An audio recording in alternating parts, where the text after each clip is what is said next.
Hola amigos, ¿cómo están? Espero que súper bien. El día de hoy vamos a conversar de insuficiencia respiratoria aguda. La insuficiencia respiratoria es una enfermedad en la cual hay un problema en los pulmones que impide el correcto intercambio gaseoso. Por lo tanto, genera que haya una disminución del oxígeno, que es lo que debe ingresar al cuerpo, y haya un aumento del dióxido de carbono, que es lo que el cuerpo debe eliminar. Esto, en formas ideales, uno debería medirlas en reposo, a nivel del mar y sin oxígeno, o sea, en forma ambiental. Y ante estas características, cuando uno toma un examen de gases arteriales, lo que uno debiese esperar es que el oxígeno esté en niveles altos a niveles arteriales, y cuando este baja de 60 específicamente, uno habla de una hipoxemia, o sea, una baja de oxígeno a nivel de la sangre arterial. En el caso del dióxido de carbono, el corte que uno utiliza en estos gases arteriales es de 45, o sea, si hay mayor de 45, uno dice que hay una hipercapnia y que se está acumulando el dióxido de carbono. Existen dos tipos principales de insuficiencia respiratoria, tipo 1 y tipo 2. La tipo 1 clásicamente es una insuficiencia respiratoria parcial o hipoxémica. En este no hay problema con dióxido de carbono, porque el dióxido de carbono, al ser mucho más, diluirse mucho más fácil, puede traspasar las barreras alveolo-capilares de forma mucho más fácil, porque tiene mucha más capacidad de traspasar estos tejidos. En cambio, el oxígeno no, y por eso muchas de las insuficiencias respiratorias son solo hipoxémicas, y uno las mejora administrando oxígeno. En el otro caso, las tipo 2 lo que ocurre es que son totales o globales y son hipercápnicas. Por lo tanto, son hipóxicas hipercápnicas porque acumulan dióxido de carbono que va quedando acumulado y no es capaz de eliminarse a través de la respiración como lo hacemos en forma normal nosotros. Las causas de esto, hay varias causas que pudiesen explicar las insuficiencias respiratorias. Vamos a hablar entonces primero de las causas de las hipoxemias, ¿ya? Lo primero que genera hipoxemia son las alteraciones ventilatorias a nivel alveolar. Y esto se puede ocurrir cuando a nivel del pulmón, de los alveolos específicamente, hay acumulaciones de líquidos, específicamente como atelectasia, o en general líquidos que lo que hacen es evitar el correcto intercambio gaseoso, y generalmente eso genera que haya una disminución del oxígeno a nivel del traspaso alveolo capilar, y por lo tanto una disminución del oxígeno a nivel de la sangre. Una segunda causa de hipoxemia tiene que ver con la disminución en la perfusión a nivel pulmonar, o sea que llegue menos sangre al pulmón de la que viene del corazón contaminada para ir al pulmón y limpiarse. Esta sangre en el fondo llegue menos. ¿Y en qué casos puede pasar esto? Principalmente ante un shock, ante en el fondo, un choque de algún tipo que altere la distribución de la sangre, o ante un tromboembolismo pulmonar, un TEP. Un TEP también puede obstruir una de estas arterias pulmonares, generando que al pulmón no llegue la sangre adecuada y por lo tanto no ocurra el intercambio adecuado. Otra cosa que puede generar hipoxemia son los chants, que pueden ser intrapulmonares o extrapulmonares. Principalmente los intrapulmonares son la primera causa de chant, que tienen que ver justamente cuando hay estos TEP o estas shock distributivos que en el fondo alteran la llegada correcta de sangre a nivel pulmonar. Pero también pueden ocurrir a nivel extrapulmonar, como en las cardiopatías, sobre todo cardiopatías congénitas, como las conducciones intraventriculares o intraauriculares, o los DAP, en el fondo los ductos arteriales persistentes, en los cuales la sangre que sale de las arterias pulmonares pasa directamente a algún sistema en el cual retorna al corazón, o en el caso de los conductos intraauriculares o intraventriculares, simplemente pasen del lado derecho del corazón al lado izquierdo, alterando en el fondo el funcionamiento del sistema de intercambio gaseoso, y por lo tanto generando esta hipoxemia. Otras causas que pudiesen generar hipoxemia son los engrosamientos de las barreras alveolos capilares. Esto principalmente en enfermedades que sean intersticiales, enfermedades que sean propias del pulmón que se haya dañado y que por lo tanto alteren la capacidad de traspasar el aire y por lo tanto el oxígeno principalmente. Una última causa de hipoxemia puede ser la disminución del oxígeno ambiental. Y esto pasa principalmente en altura.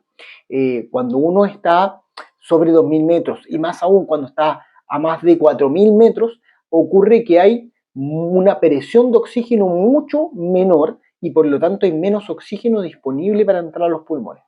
Generalmente las personas que viven en altura, en el caso de Latinoamérica, zonas del altiplano, o en otros lugares como el Tíbet, que pueden estar viviendo en condiciones más altas, cercanos a los 4.000 metros, ellos generan adaptaciones fisiológicas, donde incluso les cambia el hematocrito, la cantidad de sangre, para poder resistir estas hipoxemias. Pero la mayoría de las personas no tenemos esa capacidad de regular el oxígeno de la misma forma estando en altura. ¿Y cuál es el problema entonces cuando hay una hipoxia?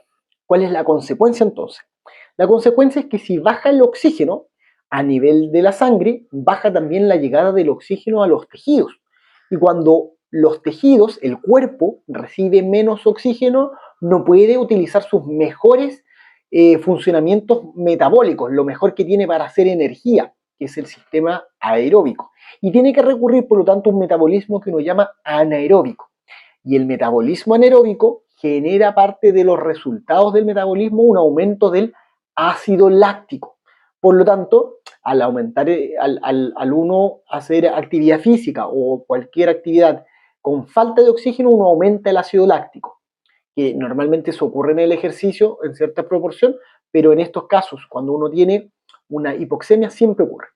Y este aumento del ácido láctico genera mayor muerte celular, alteraciones en los tejidos, alteraciones en el pH, que va a generar, si uno no es capaz de solucionarlo, una falla multiorgánica y finalmente puede conducir a la muerte. Por eso es importante solucionar el tema de la falta de oxígeno a un paciente que tenga una insuficiencia respiratoria, porque si no pudiese fallecer producto de esta falla multiorgánica. ¿Y qué puede hacer el cuerpo en el intertanto para poder manejar esta falla multiorgánica o esta hipoxemia? Generalmente ocupa mecanismos compensatorios. Lo primero que hace el cuerpo es generar una taquicardia y una taquipnea. O sea, uno empieza a respirar más rápido y el corazón empieza a latir más rápido, lo que genera un aumento en los intercambios de sangre que pudiese llegar al pulmón y con eso un aumento del oxígeno a esos niveles, ¿ya?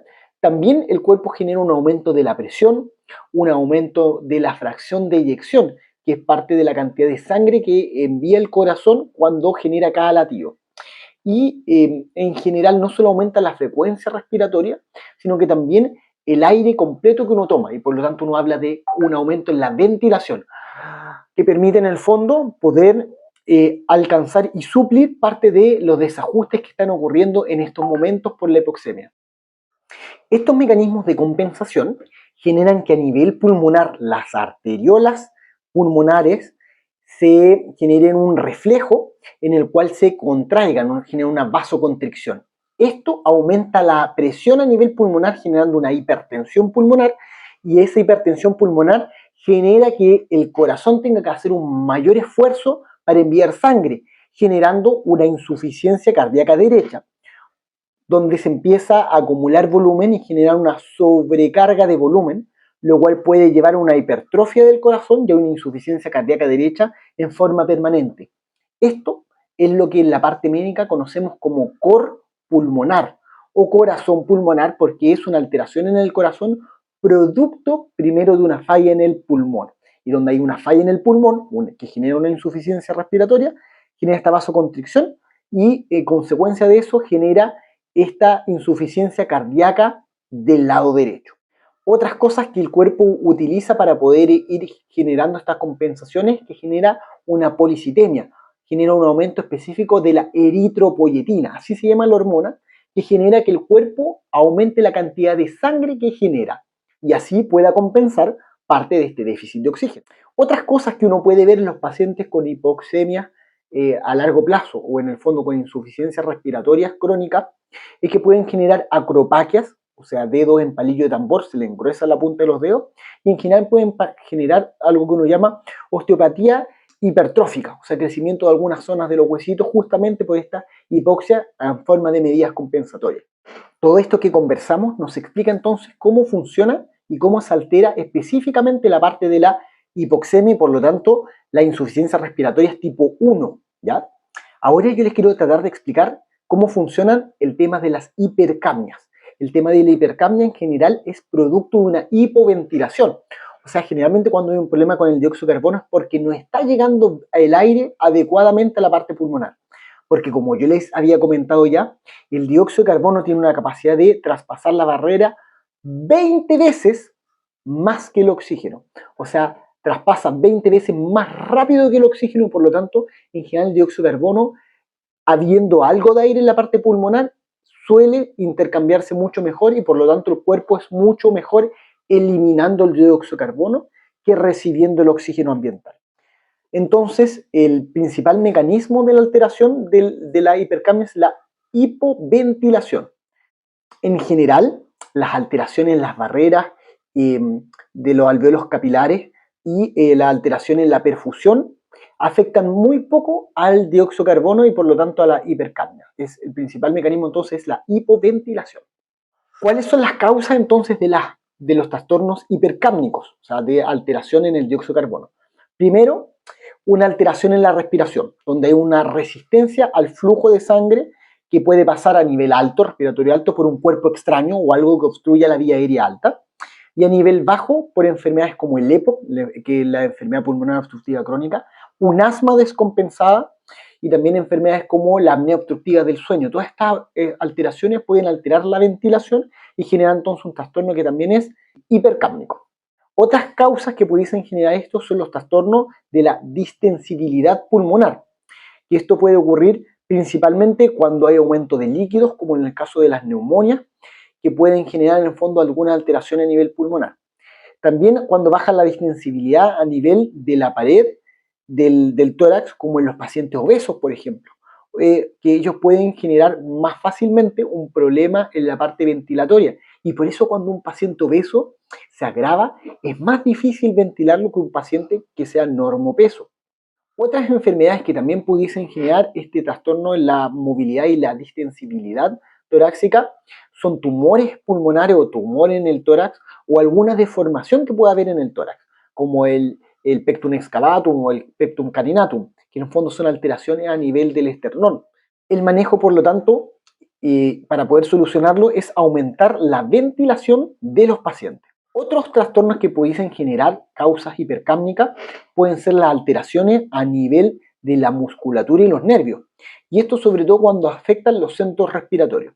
Los centros respiratorios a nivel cerebral son principalmente el centro neumotáxico y el amnéusico. Y estos, cuando hay algunas alteraciones, pueden dañarse, generando entonces una alteración en el funcionamiento respiratorio, afectando después el nervio que se llama frénico y con eso afectando finalmente el funcionamiento del diafragma. Existen otras alteraciones que se altera la transmisión a estos niveles, como propiamente las enfermedades del nervio frénico, la neuritis frénica o alguna enfermedad en que se corte o se dañe el nervio frénico. Enfermedades como el síndrome de Guillain-Barré, miastenia gravis, también la pueden generar el ELA, también la esclerosis múltiple, dentro de otras alteraciones que pueden generar alteraciones a estos niveles. Otras causas de problemas de hipercapnia pueden ser debilidades a nivel músculo respiratorio, ¿ya? Esto puede generarse por sobrecarga, por alteraciones en los electrolitos, principalmente del potasio, magnesio, fósforo, y también por acidosis. Incluso la desnutrición también puede aumentar la posibilidad de disminuir y de debilitar la musculatura respiratoria. Por eso, ante pacientes graves, uno tiene que estar atento en la parte nutricional, en la parte de estos electrolitos, para poder manejarlos de la forma adecuada. Las consecuencias de tener un trastorno hipercápnico, o sea, que se acumule el dióxido de carbono, es que este dióxido de carbono genera a nivel sanguíneo una acidosis, o sea, se acumula ácido a nivel del cuerpo y esto es muy malo.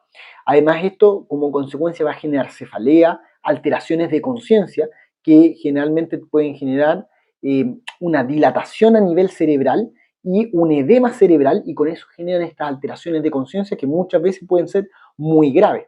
En general, cuando hay un trastorno hipercápnico, esto genera un aumento de la sensibilidad en los centros respiratorios, generando que el bulbo raquídeo, que la protuberancia anular, donde están estos núcleos, el neumocárdico y el amnéusico, empiecen a hiperfuncionar, generando una hiperventilación. Además, se alteran y se sensibilizan los receptores de presión, que son principalmente carotídeos y aórticos, lo cual genera que el cuerpo hiperventile más y de esa forma trate de eliminar más el dióxido de carbono. Este entonces es el resumen de las insuficiencias respiratorias. Tratamos entonces de explicar lo que eran las insuficiencias respiratorias parciales o solo con trastorno en el oxígeno, hoy las totales o completas, que incluyen el trastorno en la hipoxia, en la falta de oxígeno y el exceso de dióxido de carbono. Por lo tanto, uno siempre tiene que estar muy atento con los pacientes que tengan un trastorno respiratorio. Uno, cuando ve a un paciente con trastorno respiratorio agudo, siempre uno parte tomando saturación, que uno rápidamente puede tener una orientación, pero uno rápidamente busca gases arteriales y rápidamente uno busca el manejo ventilatorio adecuado, dando el oxígeno que pueda necesitar. Uno parte con naricera, pero rápidamente uno puede usar mascarilla y eventualmente pasar a ventilación, que puede ser mecánica invasiva o no invasiva, ¿ya? Todo eso uno lo ve desde la urgencia y también en pacientes hospitalizados para poder definir la unidad más adecuada para ese paciente y el manejo más adecuado para poder ayudar con la parte respiratoria. Eso con el soporte de oxígeno. Además de dar el adecuado soporte de oxígeno, uno en general ocupa broncodilatadores, eventualmente uno puede usar corticoides inhalados, corticoides sistémicos, y muchas veces hay varias terapias que uno deja en forma específica según la patología que tengamos. En el fondo uno enfrenta distinto un asma, de una neumonía, de un EPOC, pero esos detalles los tendríamos que ir explicando en cada una de estas patologías para que ustedes sepan cómo enfrentarte a esta insuficiencia respiratoria. Pero si tú tienes una insuficiencia respiratoria o si ves que tienes algún familiar con insuficiencia respiratoria, no esperes que se complique más. Acude inmediatamente a algún servicio de urgencia para que puedan evaluarte, y en el caso de la insuficiencia respiratoria crónica, también hay que manejarlo y dejarlo muchas veces con oxígeno crónico en casa. Por lo tanto, si tienes algún problema respiratorio, no olvides evaluarte. Cuídate, cuida a tu familia, sigue atendiendo con nosotros y nos vemos entonces en un próximo video. Que te vaya súper bien.